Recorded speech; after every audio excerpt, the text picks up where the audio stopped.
Okay, so I'm here with Jan Godsell to discuss the field of sustainable supply chain and the wider field of operations and production management. Emerald this summer put out a survey to academics within this field, and that was for us to understand more about the people that Jan and her team at EurOMA work with, and to understand some of the challenges that are being faced within the academic community. On the other hand, Jan was doing a survey aimed at practitioners to again understand some of the challenges and where researchers can work more closely to address some of the real impact issues of the day within the research field. Really pleased that you could join us, and really interested to find out a little bit more about why you put the survey out to your community in the first place. Well, thanks first of all for asking me, Jo. So the reason that EurOMA were interested in canvassing both practitioners and policymakers is because we're very, very keen to ensure that the research that we do moving forward is impactful and is actually addressing both the societal and industrial challenges that the world is facing, and that we actually use our skills in operations and supply chain management to help to solve both those societal and industrial problems. And so in order to find out what those problems were, we decided to ask policymakers and practitioners. And I think where the different stakeholders have got engaged with this, it's been really interesting to see some of the commonalities that have come out as a result from both of the surveys, talking to academics, practitioners, publishers, government, not-for-profit, and so on and so forth. Now, one of the things that came out in very early on was perhaps different understandings of the definition of sustainable supply chain, what that means to different people in different communities, and whether or not it's the same as responsible supply chain and circular supply chain. Can you just expand on that a little bit for us? Yeah, so some of my own research identified that actually there's a big disparity in understanding between practitioners and academics just with the basic term supply chain. So it's long been known that actually academics don't agree. I think Burgess et al. In 2007 identified that 1 in 5 academics start their supply chain papers by redefining it. And we were interested to see whether or not that was the same for practitioners. Practitioners also don't agree. You ask any 2 practitioners to define supply chain, it will be different. But there was a noticeable difference between the way that academics and practitioners look at it. Practitioners are actually more pragmatic. They're more willing to stick with a term even though it doesn't exactly represent the real world. You know, supply chains aren't chains, whereas academics are keener to make sure that the terminology is a more literal representation of what they see. This just increases to a whole different level of complexity when you then put the word sustainable in front of it, because there are so many other synonyms or different viewpoints that both practitioners and academics can take in respect to that word. We can see this in some respects by the term circular economy. Within my own department, I was speaking to someone who thinks it's about recycling, where of course it's not. It's about trying to keep things in their highest possible value use for as long as possible. So it's more about trying to use what we call the inner loops of repair, reuse, and only using recycling when you really, really have to, which is a sort of more complicated view of the world, whereas others would look much more about sustainability at different levels. You know, could it be sustainable materials, for instance? So I don't actually think it matters how we define these words. I actually think it's perhaps very difficult to ever have a single consensual definition.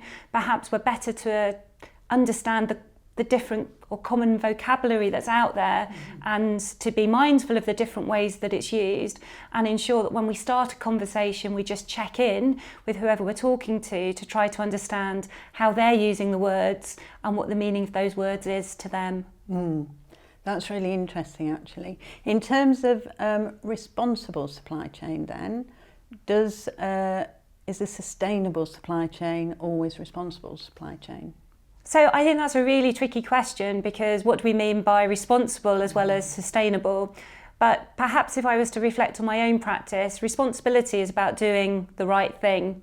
And I think that's a much broader concept, because that probably brings in what we do in terms of people as well as what we do in terms of the planet. So I think for me, sustainability really focuses on the environmental things, whereas if you talk about responsibility, I think you're being responsible both to the people within the supply chain as well as the materials within that chain. So for me, responsibility is perhaps the ultimate goal, but as being part of being responsible, we should also be sustainable.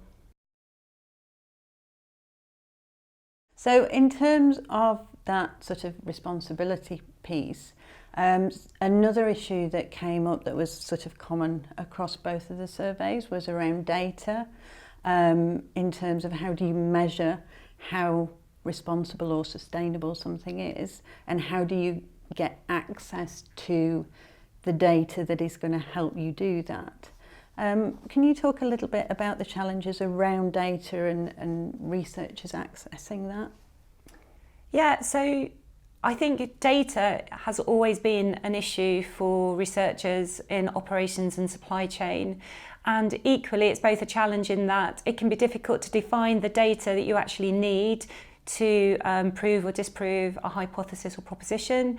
But also, even when you've identified the type of data you need, it can then be difficult to get hold of that data. And of course, data can be both quantitative, so hard numbers, but it can also be qualitative in terms of words, where perhaps you mine those in a different way to get meaning. I can also think that sometimes we can use data or numbers to make a point that can actually drive the right set of behaviours or the wrong set of behaviours.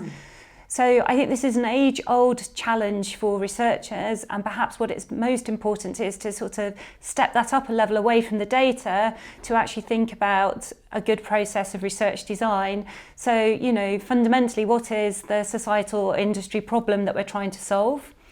Then potentially you could try to identify what are the parameters, the variables that you may need to study to be able to explain that phenomena, and then to have a robust research design that enables you to collect the right data to support your exploration around those variables. And depending on the method that you choose, you can achieve rigour and robustness in different ways.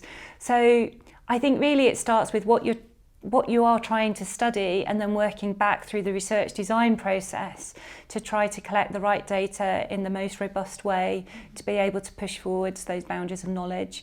I don't think there's a single bullet or answer to that question. Yeah. And how willing are companies to share data? Are there certain industries where it's more difficult, more challenging for researchers to get hold of the data that they need? So I personally have never had an issue getting hold of the data that I've needed to get hold of, but that's because I've always taken a practice-orientated or problem-solving approach to my research. And actually, I read a very interesting book by Starbuck around the production of knowledge, and one of the things that struck me, he was suggested in his book that actually part of the problem is that academics can approach a company with their problem, wanting their data, and it's of no relevance or interest to the company, so therefore they don't engage. And his advice, which I think is excellent advice, was approach the company but listen to them about what their problems are, and then agree to help them solve their problem.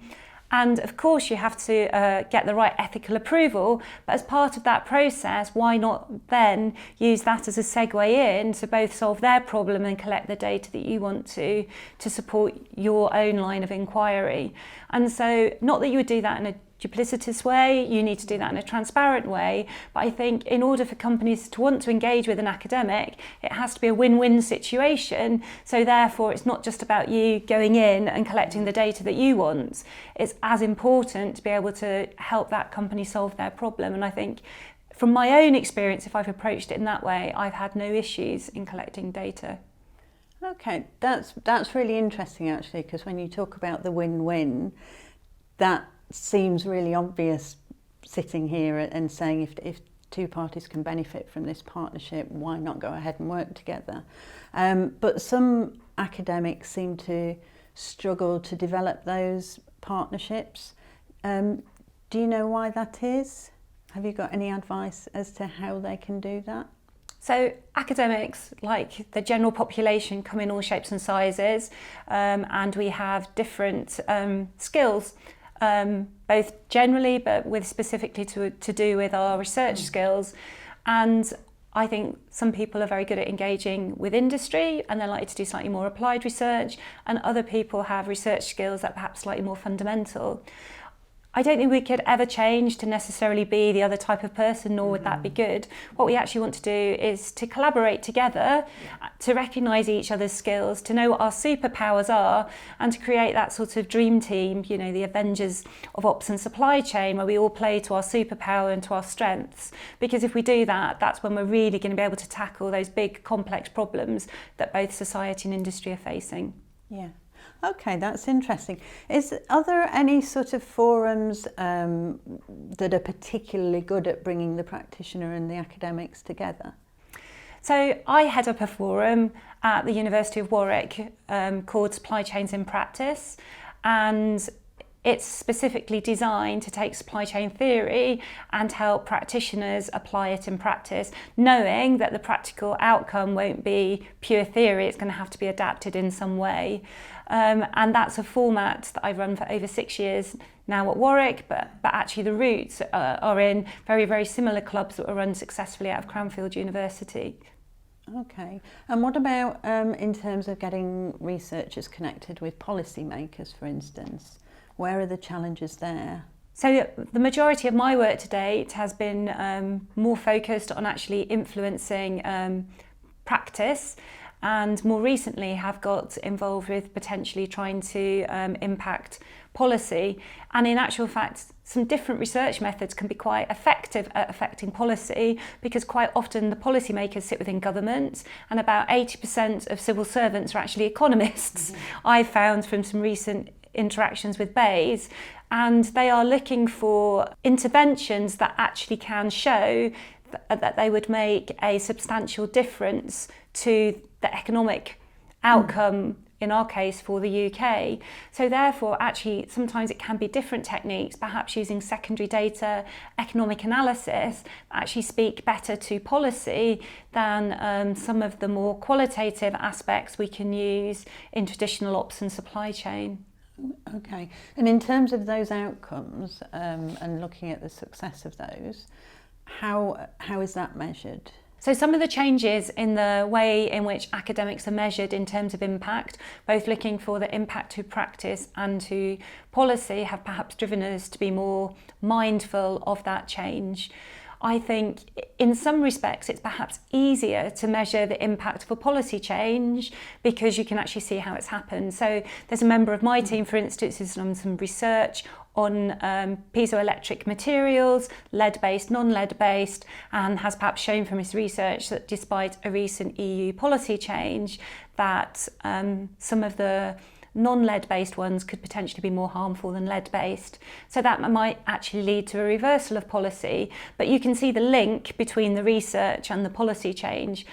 So I think seeing the link to policy is perhaps more straightforward than measuring the link to practice, because how do you actually then quantify that impact to practice? Okay, and in terms of that, the sort of output, the research output, how much more impactful do you think it is if more stakeholders are involved in the project from the outset? I think delivering industrial impact or impact to society is a long-term game.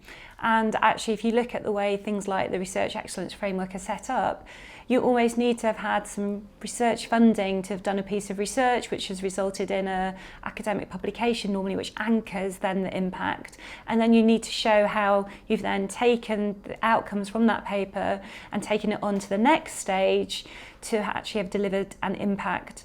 it's great to have had one big impact with one company, but what's much more powerful is if you can show that actually you are able to take that impact and permeate it out through a number of different sectors. The difficulty then is how do you then measure that impact and capture that beyond learning, the different mechanisms by which it's impacted those different businesses.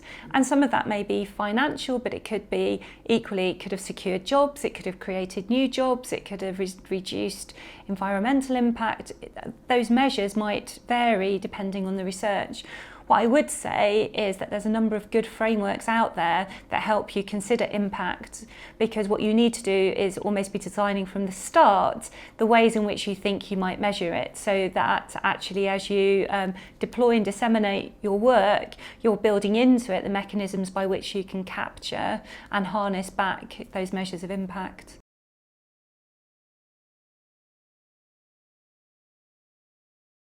Could you tell us a bit about the main challenges that exist around funding and what can be done in order to try and secure those higher levels? So I think funding in ops and supply chain, particularly in the UK environment, we can sometimes suffer from falling between two stools. So we're not necessarily always Engineering and Physical Science Research Council work unless we've got quite a technology or underpinning pure science element to what we do. But equally, sometimes we're not necessarily seen as ESRC or Economic and Social Science Research Council either. The great news is, now that we're under one umbrella, UKRI, there's more bids that are either thematic or across the two councils, so that they recognise that actually some of the collaborative bids we put in need to look at both the technological and the social aspects to truly explore a topic. I think we're also quite fortunate, if we're under the single UKRI umbrella, is that we've perhaps got the purer Research Council funding for the lower level TRL, technology readiness level, or more fundamental research. And then we've got more creative mechanisms such as Innovate UK grants, KTPs, when we've perhaps got a slightly more applied concept that we want to apply in practice. And I suppose the ideal research journey might start more fundamentally with some purer EPSRC, ESRC funding, and then as we want to start leveraging that impact, we can move more into Innovate UK, collaborative R&D type territory to really see the research through to deliver impact. And I actually think thinking of it like that, in that way, helps to see that research journey through. I think what also came out from the survey is it's very interdisciplinary by nature, isn't it? You're touching every industry is involved in it. In terms of funding from that perspective, are there any sort of new grants? Are there increases? Is it easier to get funding if you work with different disciplines? I daren't say the B word in an interview, but since then the UK government has started to pursue an industrial strategy. So I've seen quite a shift in the funding landscape with the formation of the UK's industrial strategy and the formation of industrial strategy challenge funds. That in itself has opened up new, more thematic funding around a number of themes, particularly things like the Made Smarter initiative, Transforming Construction agenda. And then equally, I think the government has really opened up to this idea of net zero and has always been interested in the theme of circular economy, but wasn't quite sure how to ground it. And we've seen more recent announcements around things like the new centres for circular economy. So as we see these more thematic announcements, what they're actually really calling for is a much more transdisciplinary approach. And I think that can only be for the benefit of research, and actually research that has impact to solve those problems. So in the survey, interestingly from the one that you did with EurOMA, there was some findings around where a researcher tends to focus their time, or what their motivation for the research is in the first instance. Would you like to expand on that a little bit? Yeah, it was a really fascinating finding. What we actually found is that early career researchers were the ones that had the greatest passion. It was about 60% of them wished to be spending their time doing research with impact, and the rest was sort of split with impact on society or publishing papers. However, by the time they got to the middle of their career, that had really switched around, and there was very much a focus on papers, because that's a sort of necessary currency to get promoted. And then when people have become more senior researchers, there was a fairly equal balance between the three. I think there's a real opportunity, particularly as we want to look at the problems that society is facing with fresh eyes, to really try and harness that potential of our early career researchers when they're still really keen to deliver research with impact, and to think about different ways of supporting them, both in terms of funding, but also in terms of their workload and in terms of how we actually measure their progress, so that we really harness that potential. And do you think there are different things that publishers can do as part of that support process? I'm just thinking in terms of perhaps using some of their research for different kinds of content that might not take as much time but can still benefit society or industry by making it known? I think at the moment, academics tend to view different types of publications in terms of a rank of purity. And actually, we are perhaps not willing enough to share some of our ideas when they're still at the embryonic stage, where if we were to work together, we could craft something that was better. There's perhaps a fear that someone's going to steal your idea or do that really good research before you get a chance to do so. I actually think it's really important to think about things like open access journals, digests. Of course, we've got things like the Harvard Business Review, the Sloan Management Review, but could we have an equivalent of that that's more European based to actually present a more industrial, digestible form of our research, as well as perhaps having some of the higher ranking journals that we tend to publish in, which is perhaps where our research goes more towards the end of its life cycle in terms of it's been produced, it's been verified, and we're wanting that ultimate recognition for it.